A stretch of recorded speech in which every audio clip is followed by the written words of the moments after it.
Good day, ma'am. Today we're going to talk through our experiment on diode characteristic using a simulation software called LT-SPICE.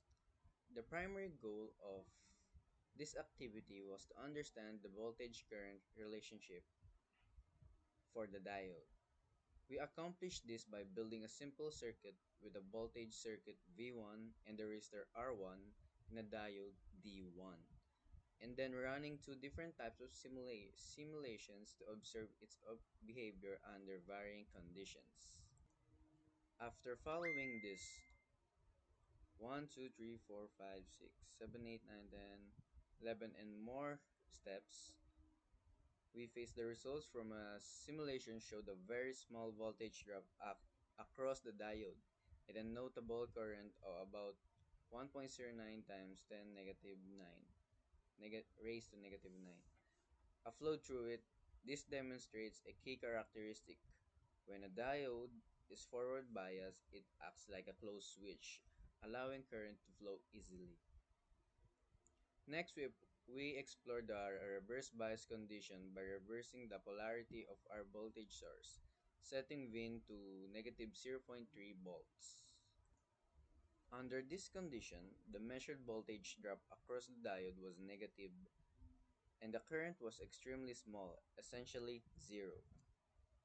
This proves the opposite of forward bias. A reverse bias diode acts like an open switch, effectively blocking the flow of current.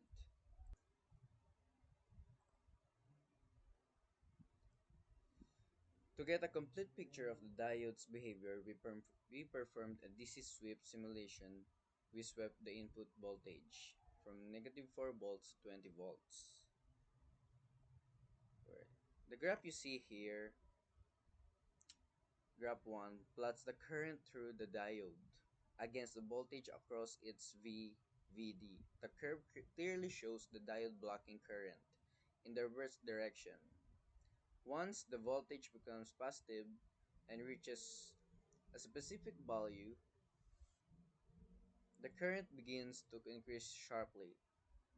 This point is known as the knee voltage or turn on voltage. Our activity identified the value as zero point 0.7 volts in a similar graph, which is where the current begins to increase. In conclusion, this activity provided a valuable hands-on experience in using LT-SPICE to visualize and understand the fundamental electronic principles.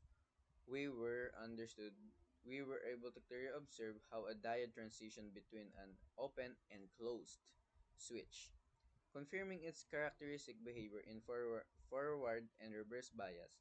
Using simulation software like LT-SPICE is a great way to expand our knowledge and get more comfortable with the practical aspects of circuit analysis for our future projects. We found the experience to be very beneficial for our learning. Thank you, that's all.